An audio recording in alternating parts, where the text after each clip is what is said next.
Chapter 1: The Sundance Kid and Gentleman Jack. The partnership between Sadie Sundance Kane and Jasper Gentleman Jack Croft was a perfect, intricate piece of machinery. A two-part engine of larceny that purred with an efficiency that was the stuff of legend. In the smoky back rooms and hushed saloons from the Cimarron Strip to the Colorado border, their names were spoken with a mixture of fear and grudging admiration. They were ghosts, leaving behind only the whispers of their exploits and the bewildered accounts of men who had been charmed, outthought, and utterly fleeced. They were a study in contrasts, a perfect duality of fire and ice. Jasper was the school smooth and deceptively beautiful. He was Gentleman Jack, a name earned by his impeccable manners, his fine, tailored clothes, and a smile that could disarm a hanging judge. His voice was as smooth as aged whiskey, a low, persuasive baritone that could talk a nervous bank teller into believing a robbery was a perfectly reasonable transaction. He was the face of the operation, the artist of the con, the man who could walk into the lion's den and convince the lions to hand over their dinner. Sadie was the freslant, watchful, and intensely hot. She was Sundance, a name whispered for the almost supernatural way she could see the angles, the hidden paths, the weaknesses in any system. Where Jasper charmed, Sadie calculated. Her eyes, a startling, intelligent blue, could read the subtle tells in a man's posture, the flicker of fear in his gaze, the lie forming on his lips before he spoke it. Her hands, small and nimble, were her true weapons. They could shuffle a deck of cards into a symphony of deception or coax the delicate tumblers of a bank safe into alignment with a surgeon's grace. She was the mind, the mechanic, the silent, brilliant engineer of their shared criminal enterprise. For 5 years, they had moved across the territory like a phantom weather system, appearing without warning and vanishing without a trace. Their success was built on a foundation of two unshakable principles. The first was their code. They were thieves, not brutes. They took only from the rapacious railroad barons, the predatory banks that foreclosed on homesteaders, and the corrupt mining operations that paid their men in script. They never touched the savings of a small town, never robbed a homesteader. It was a point of professional pride, a line that separated them from the common, violent thugs that plagued the frontier. The second, and more important, principle was their bond, trust. In a world of shifting allegiances and casual betrayal, their loyalty to each other was absolute. It was their armor, their creed. Jasper never had to look over his shoulder to know Sadie was there, watching his back, her mind 3 steps ahead of any potential threat. Sadie never had to doubt that Jasper's charm was a shield for them both, his words a carefully constructed fortress around her silent work. Their dream was a shared one, a single, luminous future they had built together in quiet conversations under the vast, star-dusted canopy of the prairie sky. One last, magnificent score. A take so large it would allow them to finally cash in their chips. Enough to wash the trail dust from their lives forever. Enough to buy a small, quiet ranch in the green valleys of Oregon, a place where the air was clean and a person's name was their own, not a wanted poster. They would change their names, raise horses, and finally, be still. They weren't just partners in crime, they were architects of a shared future, a future that always seemed just one job away. Their symbiosis was on perfect display in the small, prosperous town of Harmony Creek.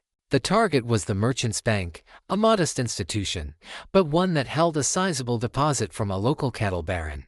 The job was a classic two-part maneuver, a testament to their flawless rhythm. Jasper rode into town in the late afternoon, a picture of gentlemanly concern. He presented himself to the town's lone sheriff as a buyer for the army, looking for a lost herd of remounts. His story was a masterpiece of detail and charm, filled with just enough frustration to be believable. He kept the sheriff occupied for a full hour, buying him drinks at the saloon, his conversation a disarming, magnetic performance that drew the lawman's entire attention. While Jasper held the stage, Sadie, dressed in the drab, unassuming clothes of a farm wife, slipped into town on foot. She moved through the back alleys, her steps silent, her presence as unremarkable as a stray dog. She reached the rear of the bank. The lock on the back door was a new model, but one she had studied from a catalog. Her picks were whispers of steel against the pins. 30 seconds. A soft click. She was inside. The vault was in the back office. The safe was an old, iron beast, a model she knew by heart. She didn't use explosives. That was for amateurs. That was messy. Her work was clean. She laid a piece of velvet on the floor and arranged her tools, a delicate steel drill, a vial of oil, a finely tuned stethoscope. She drilled a single, tiny hole near the dial. She dripped oil inside. Then she put the stethoscope to the cold, iron door. She began to turn the dial, her eyes closed, her entire being focused on the faint, infinitesimal sounds coming from within. The soft, metallic sigh as the first tumbler fell into place. The whisper of the second. The faint, satisfying thunk of the final pin. She opened her eyes, a small, grim smile on her lips. She pulled the heavy, iron handle, and the door swung open with a well-oiled groan. She worked quickly, filling her saddlebags with bundles of cash, leaving the personal effects and small deposit boxes untouched, for their code. She was out the back door and gone before the sheriff had even finished his second beer, Jasper's laughter echoing from the saloon. They met at a prearranged spot a mile out of town. Jasper was already there, holding the reins of her horse, his face breaking into a wide, genuine smile as she approached. "Any trouble, Sundance?" he asked. "You know better than to ask," she replied, her own lips curving into a rare, true smile. "How was the sheriff?" "A fine man," Jasper said with a dramatic sigh. "Terribly concerned about the army's lost horses. I believe he's forming a posse as we speak, to head east." They laughed. The easy, shared sound of two people who exist in a world of their own making. They rode on, the saddlebags a comfortable weight, their dream a little closer. That night, camped by a small, clear stream, Jasper unveiled his grand design. "I've been studying the routes," he said, his voice low and serious, the usual charm replaced by a focused intensity. "The Garrison Federal Bank. They're holding the army payroll for the entire territory. Over $100,000 in gold coin." Sadie's breath caught. It was an audacious target, a fortress of a bank in a heavily policed railroad town. It was considered impregnable. "That's not a bank, Jasper. That's a U.S. Mint. And that's why it's perfect," he said, his eyes gleaming with ambition in the firelight. "It's the one place no one would ever expect us to hit. It's the last door we ever have to open, Sadie. One last job, and we're ghosts for good. Oregon. Horses. A real life." He looked at her, his expression open, honest, filled with the promise of their shared future. The firelight danced in his eyes, and in their reflection, she saw her own dream mirrored back at her. She trusted him, more than she trusted the rising of the sun. It was the central, unshakable truth of her life. "All right, Gentleman Jack," she said softly. "One last ride." Chapter 2, The Garrison Betrayal. The city of Garrison was a monument to the iron will of the railroad. It was a bustling, chaotic hub of commerce and law, its streets teeming with soldiers, merchants, and lawmen. At its center stood the Garrison Federal Bank, a formidable, three-story fortress of granite and steel, its barred windows staring out at the world like the cold and blinking eyes of a predator. It was not a place for the faint of heart. It was a place for a masterpiece. Sadie's plan was a thing of intricate, clockwork beauty, a complex symphony of deception that required a dozen moving parts to align in perfect harmony. It had taken her a month to design. She had studied architectural plans acquired from a disgruntled clerk, memorized patrol schedules, and even built a scale model of the vault's unique, double combination locking mechanism. The heist began at noon, the busiest hour of the day. The first movement of the symphony was a diversion. Jasper, in the flawless disguise of a Pinkerton security consultant named Mr. Abernathy, arrived at the bank. His forged letters of introduction and his air of unimpeachable authority gained him immediate access. His purpose was to oversee the installation of a new, supposedly more secure safe, a massive iron box that was, at that moment, being unloaded from a wagon out front. In reality, the new safe was a hollow shell, and the deliverymen were two of Jasper's hired hands. The real purpose of the delivery was to get the vault doors open in the middle of the day. While Jasper charmed the bank manager and the guards with talk of new security protocols, Sadie, disguised as a mousy secretary for the safe company, was already inside. She had entered with the delivery crew, her head down, a clipboard clutched in her hands, utterly invisible. As the men struggled with the hollow safe in the lobby, she slipped into the open vault, the heart of the fortress. The real safe, the one holding the payroll, stood before her. The air in the vault was cold and still. The only sound was the frantic, yet steady, beating of her own heart. This was her sanctuary, her cathedral. She went to work, her fingers a blur of practiced grace on the twin dials. The mechanism was a nightmare, designed to be opened by two men with separate combinations, turning their dials in perfect sync. But Sadie had practiced for weeks on her model. Her left and right hands moved independently, a dance of sublime coordination. Click. The first tumbler. Click. The second. Outside, the second movement began. Across town, a hay wagon, strategically parked by one of Jasper's men, burst into flames. The fire was spectacular, sending a column of thick, black smoke into the sky. The town's fire bell began to clang, a frantic, chaotic alarm. As planned, most of the local law enforcement, including the guards stationed outside the bank, were drawn to the fire. Click. The final tumbler fell. Sadie pulled the heavy, iron handle, and the door swung open, revealing a sight that made her breath catch. Stacks of gold coins, wooden crates filled with payroll bags. A king's ransom. Their future. Jasper entered the vault, a triumphant grin on his face. Perfect, Sundance. Absolutely perfect. He began to help her load the gold into the specially designed, reinforced saddlebags they had brought. They were moments away from their new life. The symphony was reaching its crescendo. And that is when the music stopped, replaced by the jarring, ugly sound of a string being snapped. They had loaded the last of the gold. They were standing by the rear service door of the vault, their escape route. Jasper turned to her, and the smile on his face was wrong. The warmth was gone, replaced by a cold, reptilian blankness she had never seen before. "I'm sorry, Sundance," he said, his voice as smooth and as cold as river stone. Before she could process the words, before her mind could even begin to form a question, he moved. He was impossibly fast. He slammed the butt of his heavy Colt pistol into her temple. Her world exploded in a shower of white-hot stars. She collapsed, the hard, marble floor rushing up to meet her.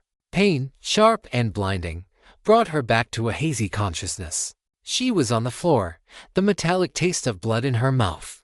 She saw him standing over her, his face a mask of cold, detached purpose. He was not just taking the gold. He was erasing their entire shared history. He was erasing her. He took her pistol from her holster. Then, to her horror, he raised his own gun and fired a single, deafening shot into the ceiling. The sound, inside the confined space of the vault, was a physical blow. It was the one alarm they had sworn to avoid at all costs. Then he did the unthinkable. He walked to the main vault door where one of the remaining bank guards, a young man Jasper had been sharing jokes with just minutes before, was peering in, his face a mask of confusion. Jasper shot him in the leg. The man screamed and went down, a cry of pure agony and surprise. It was not a kill shot. It was a wound designed to create a witness, a victim, a bloody blow that screamed of a violent, desperate robbery. "The law needs a villain, Sadie," Jasper said, his voice devoid of all emotion as he began to back away, dragging the heavy bags of gold towards the rear door. His words were a death sentence. "And you always did play the part so well." He left her there, wounded, disoriented, her head a universe of pain, locked in a bank vault with a screaming, wounded guard. The town's alarm bells were now screaming a frantic, panicked rhythm, and the thunder of the approaching posse's hooves was a vibration she could feel in her bones. The last thing she saw before the darkness claimed her was his face. The face of the man she trusted with her life, the man with whom she had built a dream. He turned his back on her, stepped through the rear door, and walked into their shared future, alone. The betrayal was not a simple act of theft. It was an execution. He had not just stolen the gold. He had stolen her name, her freedom, her life. And he had handed it all to the hangman. Chapter 3: A Ghost in the Badlands. Sadie awoke to a world of pain and chaos. Her head felt like it had been split open with an axe, and the air was thick with the smell of blood, curdite, and fear. The first coherent sound she heard was the splintering of wood, the groan of tortured metal. The posse was at the main vault door, trying to break it down. Time was running out. Her mind, usually a landscape of cool, clear logic, was a maelstrom of betrayal. Jasper's face, his cold smile, his final, damning words. The image was burned into her consciousness. But beneath the hurricane of pain and grief, a deeper, colder instinct took over. Survival. It was a hard, sharp diamond of a thought in the midst of the chaos. She was trapped. She had been left for dead. But she was not dead yet.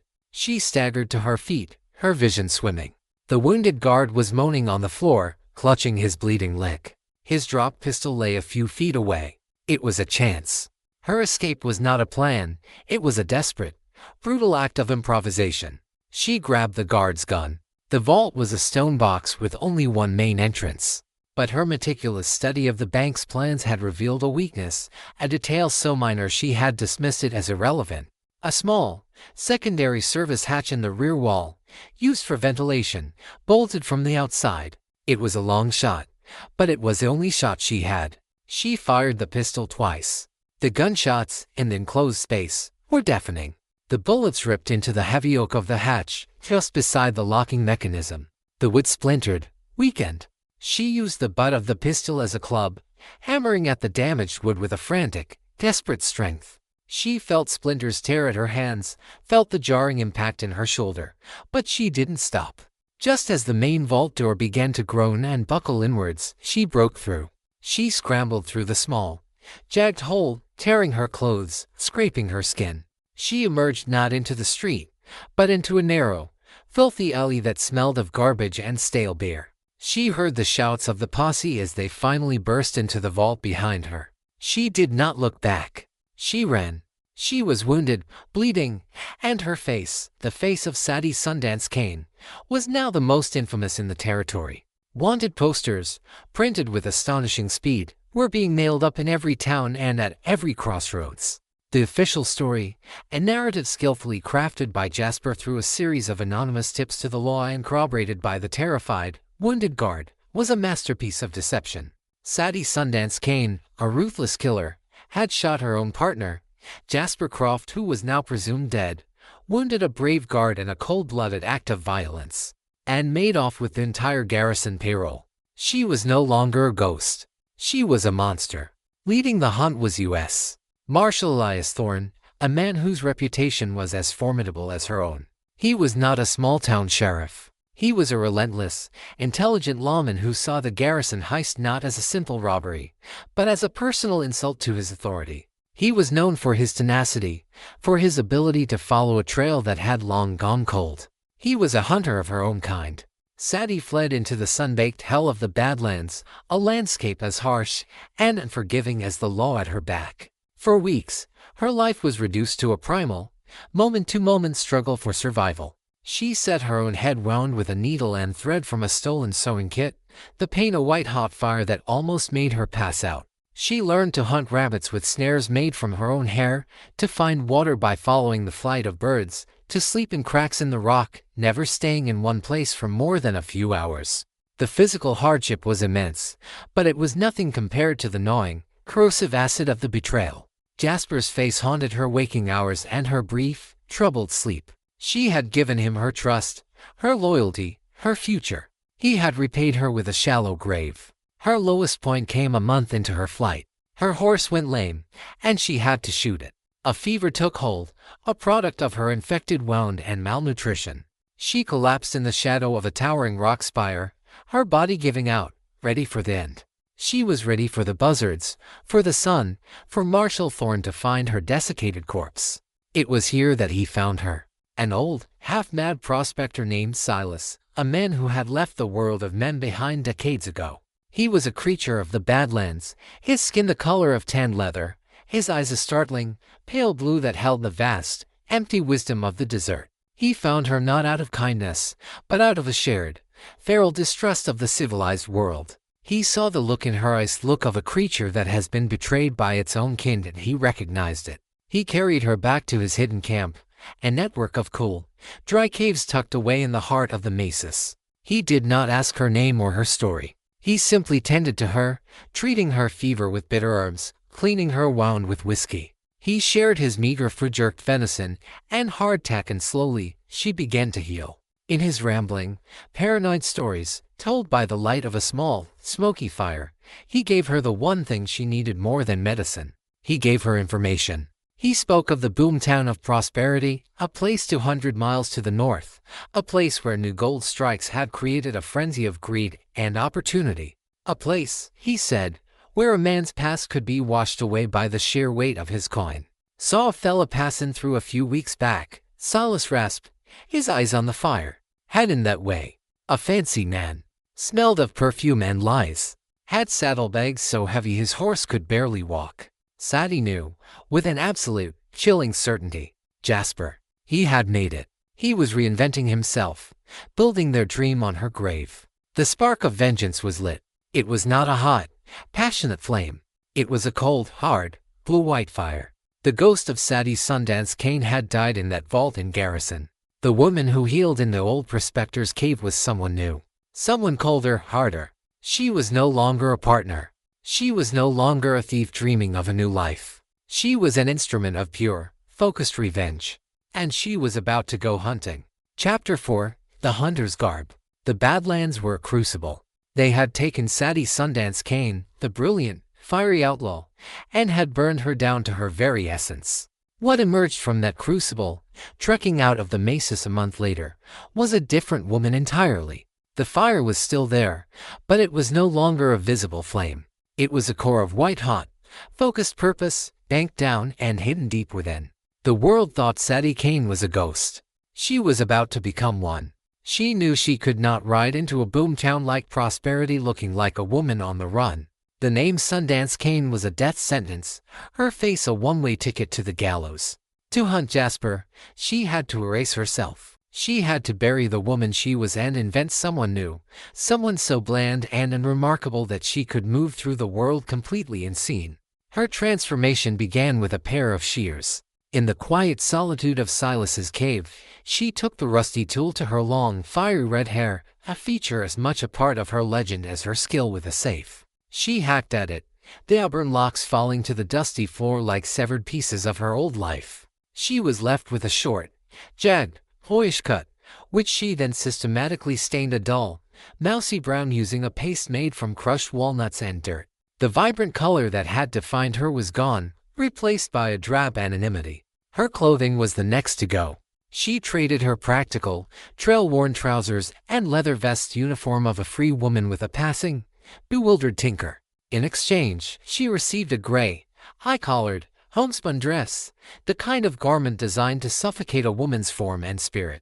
It was stiff, uncomfortable, and perfect. She practiced walking with a stoop, her shoulders hunched, her gaze directed at the ground. She taught herself to make her eyes, those intelligent, piercing blue eyes, seem dull and incurious, the eyes of a woman who expected little from the world and was rarely disappointed. But the most crucial part of her transformation was the acquisition of a new skill set. She used the small pouch of gold nuggets Silas had given her as a parting gift not to buy a fast horse or a new gun, but to find a teacher. On the fringes of a dusty, fly-blown settlement, she found him, a washed-up, one-eyed card sharp named Finn.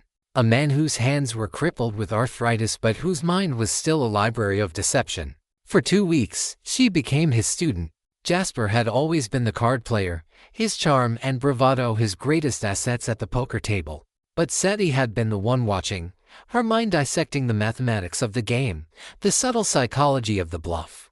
Now, she learned the physical craft. She spent 12 hours a day with a deck of cards, her nimble fingers, once trained to feel the delicate clicks of a safe's tumblers, now learning the art of the false shuffle, the bottom deal, the mechanics of a holdout device. Finn, recognizing a prodigious, almost frightening talent, taught her everything he knew.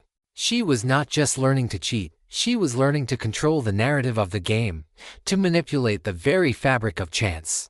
Her new identity was complete. She was no longer Sadie Sundance Kane. She was Lena, a quiet, unassuming woman of indeterminate age and origin. A woman who made a meager, itinerant living as a faro dealer.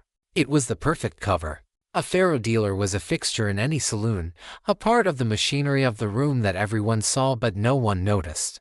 And it was a profession that would place her directly in the heart of the gambling halls and high-stakes games where a man like Jasper Croft would be building his new empire. She arrived in prosperity on a tired-looking mare, a single carpetbag holding all her worldly possessions. The town was a chaotic, churning vortex of greed and desperation. The main street was a river of mud, lined with half-finished buildings, garish saloons, and the tents of 1,000 hopeful prospectors. The air was thick with the smell of wet lumber, cheap whiskey, and the metallic tang of gold. It was a place where fortunes were made and lost in the space of a heartbeat, a place where no one cared about a man's past as long as his pockets were full of color. It was the perfect place for Gentleman Jack Croft to be reborn. Sadie, now Lena, walked into the town's largest and most opulent gambling palace, the Gilded Cage, a 2-story monument to vice. She asked for a job. The pit boss, a large, sweaty man with a cynical eye, looked her over, saw a plain, desperate woman who looked like she could be trusted not to skim from the till, and hired her on the spot. She took her place behind the faro table in the corner of the main hall. She was quiet, efficient, and utterly forgettable, exactly as she had planned. From her perch, she had a clear view of the entire saloon, and from this shadow-drenched throne, she began to watch, to listen, and to wait. It didn't take long. On her third night, she saw him. He was not Jasper Croft. He was Mr. Jonathan Sterling, a man whose name was spoken with a mixture of envy and respect. He was impeccably dressed in a tailored suit, a diamond stick pan in his cravat. He was holding court at the high-stakes poker table, his laugh as charming and effortless as ever. He was a partner in the Gilded Cage itself, a respected investor who was well on his way to becoming the king of prosperity. He was living her dream. He had built it on her grave. Seeing him there, so successful, so admired, so utterly remorseless, did not ignite a fire of rage within her. It did something far more dangerous. It cemented the ice in her veins. This would not be a quick, passionate act of revenge. This would be a slow, cold, and meticulous deconstruction. She would not just kill the man who had betrayed her. She would first strip him of everything he had built, dismantle his new life piece by piece, and leave him with nothing but the barren, ugly truth of who he was. She would make him see the ghost of the woman he had left for dead, and then, and only then, would she send him to hell. Chapter 5, Whispers in Prosperity. Sadie's revenge began not with a gunshot, but with a whisper. From her anonymous perch behind the faro table, she was the ghost in Jasper's gilded machine, a silent observer in the heart of his new kingdom. She dealt the cards, her face a placid, emotionless mask, while her mind was a whirlwind of calculation and observation. She listened to the gossip of the miners, the drunken boasts of the merchants, the frustrated sighs of the losing gamblers. She was weaving a tapestry of information, learning the intricate threads of Jasper's new life, searching for the ones she could pull to make the entire fabric unravel. Her first campaign was an attack on the very foundation of his new identity, his reputation as an untouchable card player. Mr. Jonathan Sterling was a regular at the high-stakes, private poker game that took place in the velvet-draped back room of the Gilded Cage. He played not just for the money, but for the power, for the aura of invincibility that it gave him among the town's elite.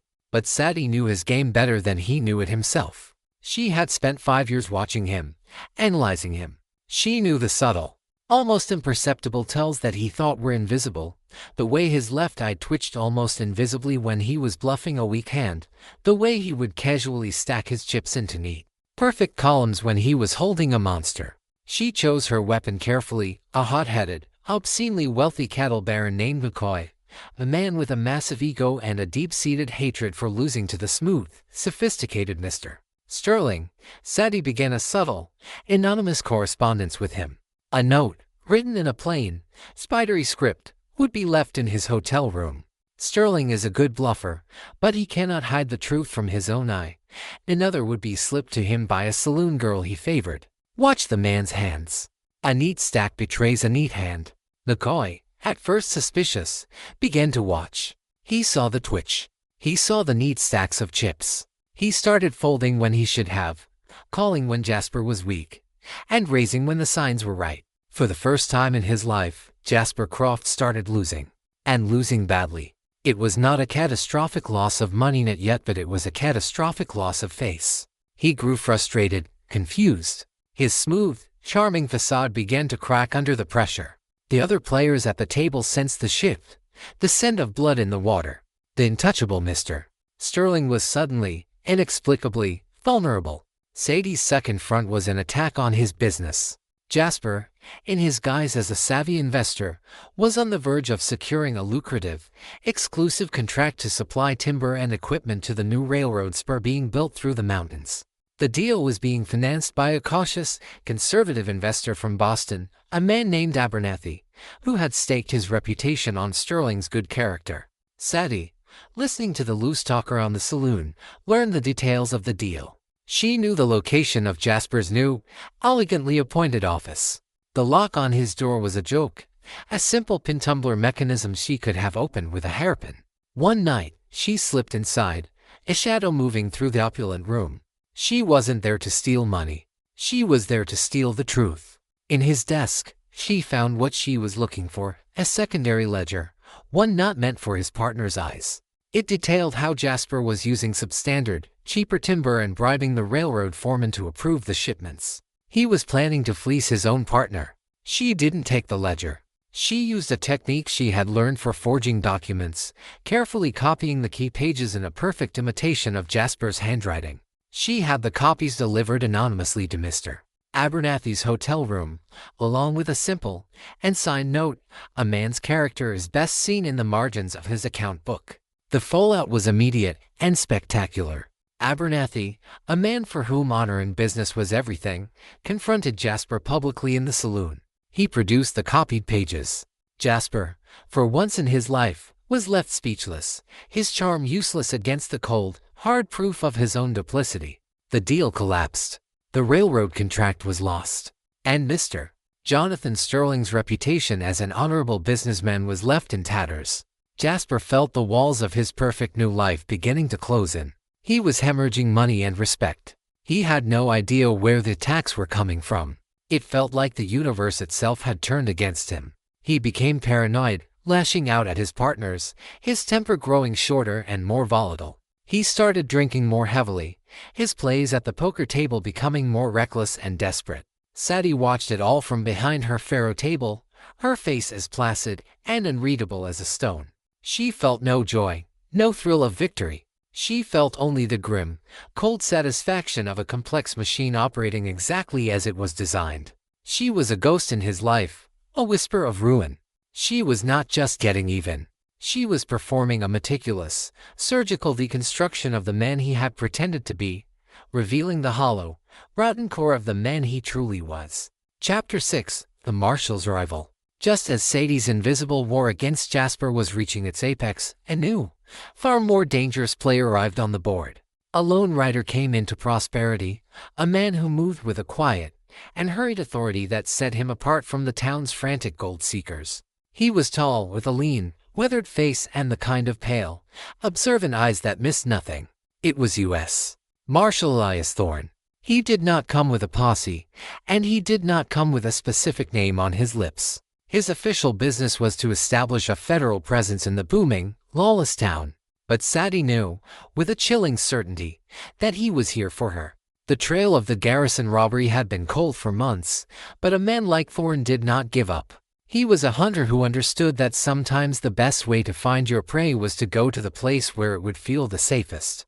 A place like Prosperity, where a fortune in stolen gold could easily be laundered into respectability. Thorne's presence changed the entire dynamic of the game. He was a variable she had not accounted for, a man of formidable intelligence and unwavering purpose. She saw him in the gilded cage, his gaze sweeping the room, his eyes lingering on the high-stakes poker game. He was watching everyone, but his attention seemed particularly drawn to the man at the center of the storm, the increasingly erratic and desperate Mr. Sterling.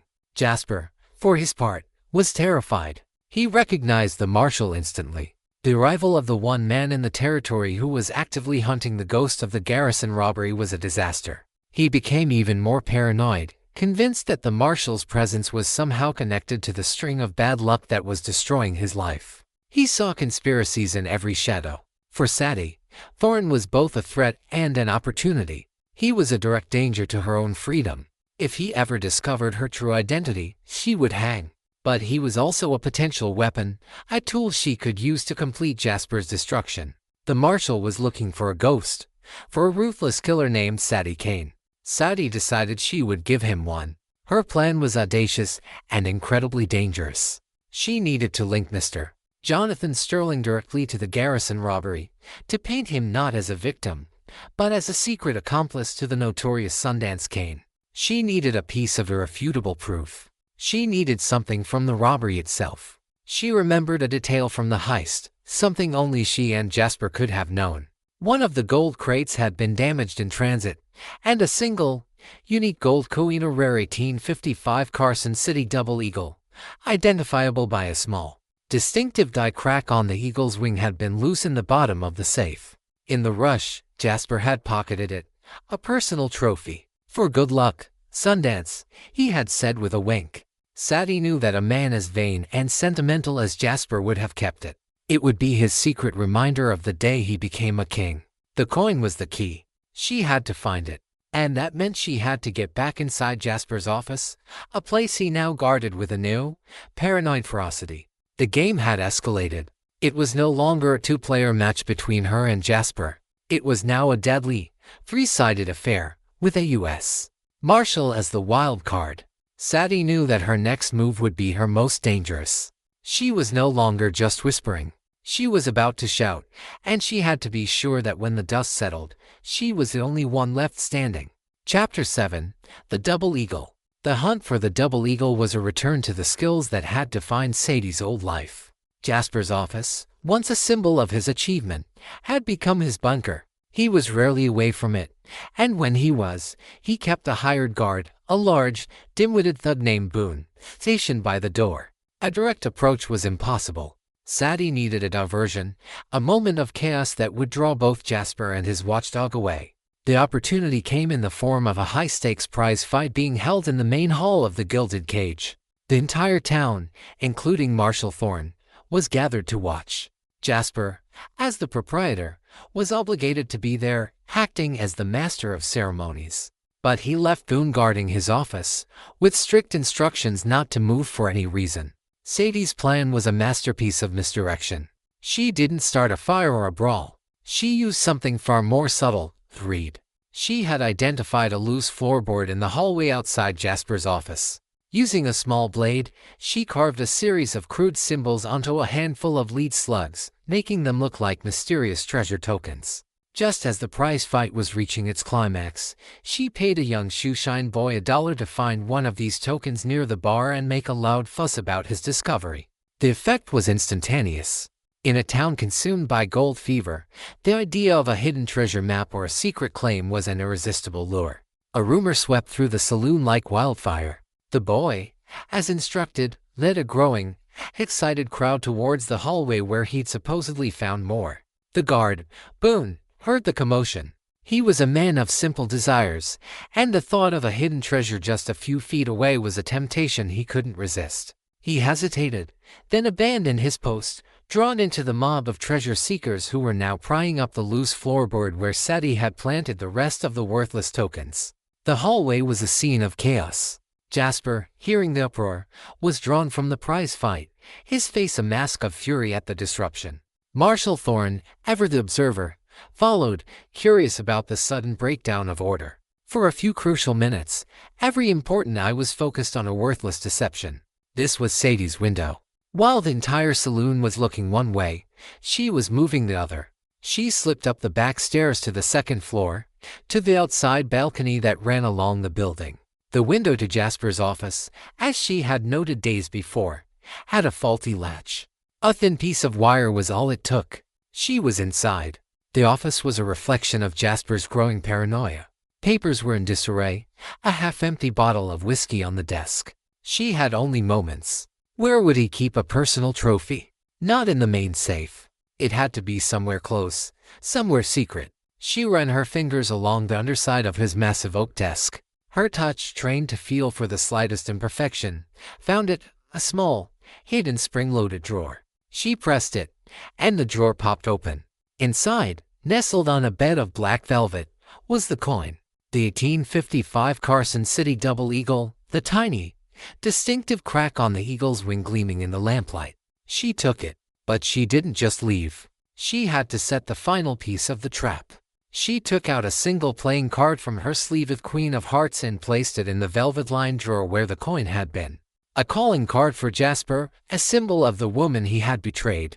She slipped back out the window just as she heard Jasper roaring at the crowd in the hallway, the treasure hunt having devolved into a drunken brawl.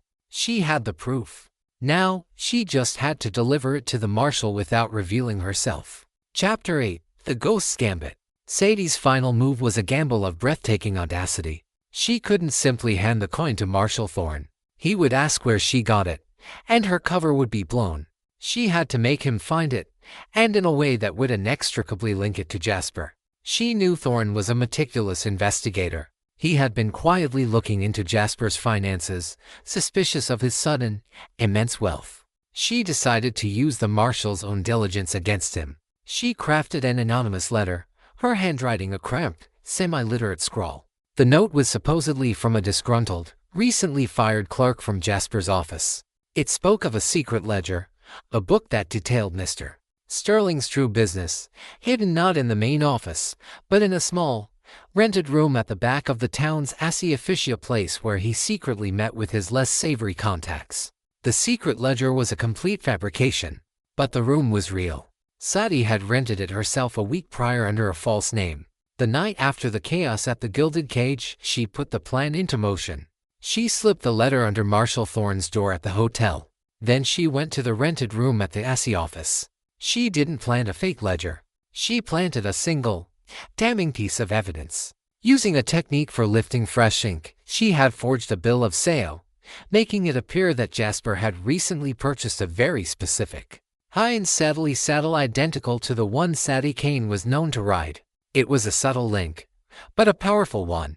She then took the Carson City double eagle and, using a small amount of wax, affixed it to the underside of a loose floorboard in the corner of the room. Marshal Thorne, receiving the anonymous tip, was intrigued. He went to the Assi office, his professional curiosity piqued. He found the room, broke the cheap lock, and entered. He found the forged bill of sale for the saddle, a detail which immediately set his finely honed instincts on high alert. He began a thorough search of the room. He was the kind of man who checked everything. The floorboards, the walls, the ceiling. It took him 20 minutes, but he found it. He pried up the loose floorboard and saw the glint of gold. He picked up the coin. He was a man who knew his history, his currency. He recognized the rare double eagle instantly. But it was the small, distinctive die crack on the wing that made his blood run cold. He had seen that exact mark before. It was in the detailed federal report on the stolen garrison payroll. The pieces clicked into place with the force of a slammed prison door. The saddle, the secret room, the coin. It all pointed to an undeniable conclusion. Jonathan Sterling was not a victim of the garrison robbery. He was a secret partner. He had been lying all along. At that moment, Jasper, his mind reeling from the discovery of the Queen of Hearts in his secret drawer, realized what had been stolen. The one piece of evidence that could tie him to his past. Panicked, he remembered his secret room at the Assi office, the one place he thought was safe. He ran there, a desperate attempt to secure the coin. He burst into the room to find Marshal Elias Thorne standing there, holding the gold double eagle between his thumb and forefinger. The two men stared at each other. The charming Mr.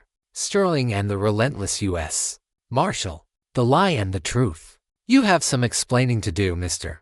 Sterling," Thorne said, his voice as cold and hard as a coffin nail. Chapter 9. The Unraveling of Gentleman Jack. The confrontation in the small, dusty room at the back of the Assi office was not a gunfight. It was an execution of a man's identity. Jasper Croft, the master of the charming lie, the architect of 1,000 deceptions, found himself utterly defenseless against a single, irrefutable truth. He tried to talk his way out of it. He spun a frantic, desperate story about winning the coin in a poker game, about being framed. But his usual, effortless charm was gone, replaced by the slick, witty sheen of a cornered rat. Marshal Thorne was immune to his brand of poison. He simply listened, his pale eyes never leaving Jasper's, letting the man's own panicked lies become the rope that would hang him. "You were her partner, weren't you?" Thorne stated, not as a question, but as a fact. "Sadie Kane. You set her up, took the gold and left her to take the fall. A clever plan. But you got greedy. You couldn't part with your little trophy. As Jasper stammered and blustered, Thorne delivered the final, killing blow. We found something else interesting when we were looking into your affairs, Sterling. We found the telegraph records. A series of anonymous tips sent to my office right after the Garrison heist. Tips that detailed the movements of Sadie Kane, that kept my posse on her trail. They were all sent from towns you just happened to be passing through on your way here. You weren't just content to frame her. You were actively helping to hunt her. It was over. Jasper's carefully constructed world, his entire identity as Jonathan Sterling, collapsed in on itself. He was exposed, not as a respectable businessman, but as a back-shooting coward, a man who had betrayed his partner and then tried to guide the hangman's noose around her neck. In a final, desperate act, he lunged for the marshal's gun. The struggle was short and pathetic. Thorne, a man hardened by 100 such fights, subdued him with a brutal, efficient economy of motion. He slammed Jasper's face into the wall, twisted his arm behind his back, and clamped the cold, heavy iron of the handcuffs around his wrists. The sound of the cuffs locking was the final, damning click of the trap Sadie had so meticulously set.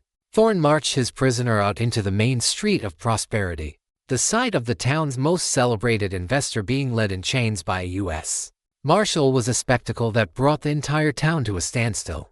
The legend of Mr.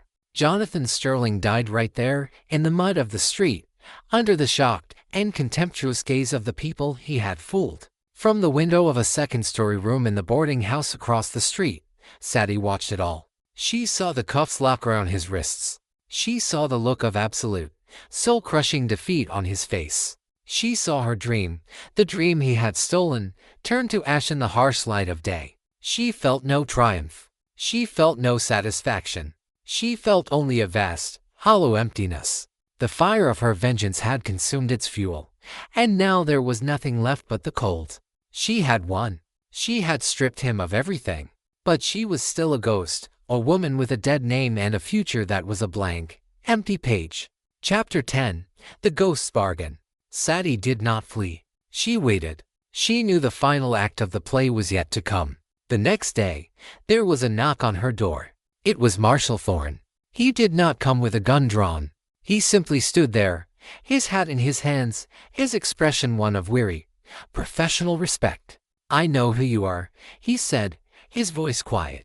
"Or at least, who you were. The notes to McCoy, the forged bill of sale, the anonymous tip, and the Queen of Hearts. It was you. All of it. You played a very dangerous game, Miss Kane." Sadie simply met his gaze, her face a calm and readable mask. "He betrayed me," she said. It was not an excuse. It was a statement of fact. "He did," Thorne agreed. "And for that, he'll hang. But the fact remains, you were a party to the Garrison robbery. The law has a long memory." This was the moment. The reckoning she had known was coming. She was prepared for it. She had nowhere left to run. "But the law also has a sense of proportion," the marshal continued, his gaze unwavering. "Jasper Croft, or Jonathan Sterling, has a great many powerful and dangerous friends. Friends who will not be happy that their investments have turned to dust. The federal government would be very interested in a complete account of his criminal enterprises, his partners, his fences, his entire network." He was offering her a deal. A devil's bargain. "The testimony of a dead woman wouldn't be very useful in court," Sadie said, understanding the game. "No," Thorne said, a flicker of a smile touching his lips for the first time. "It wouldn't. But the detailed, anonymous confession of the notorious outlaw Sadie Sundance Kane, conveniently discovered after her death while resisting arrest in the Badlands months ago, that would be a very powerful tool indeed. Enough to bring down a whole network of criminals. A man could close a lot of cases with a document like that." He was offering her an escape. A final, brilliant deception. He would get the credit for closing the book on a dozen major crimes, and she would get a second chance. "A ghost can't testify," Sadie said, her voice a near whisper, "but she can write." 2 days later, Marshal Thorne rode out of Prosperity with his prisoner, Jasper Croft, in chains. He also carried a thick, sealed document, the full, detailed confession of Sadie Kane, a testament that would dismantle Jasper's entire hidden empire. The official report would state that the legendary outlaw Sadie Kane had, in fact, perished in the Badlands months prior. The woman known as Lena in Prosperity was a simple faro dealer who had gotten caught up in events she didn't understand, and who had quietly left town after the unpleasantness. Sadie stood at the edge of town, watching the marshal and his prisoner disappear into the haze of the horizon. She had a new horse, a small bag of coins, and a future that was, for the first time, truly her own. She was not the fiery Sundance Kane, nor the mousy Lena. She was a ghost, a woman who had died and been reborn. She turned her horse south, away from the life she had lost and the vengeance she had claimed. She didn't know where she was going. She was just riding. She had walked through a frontier of lies and come out on the other side, alone but unbroken. And for a ghost with no name, the open horizon was a kind of freedom all its own.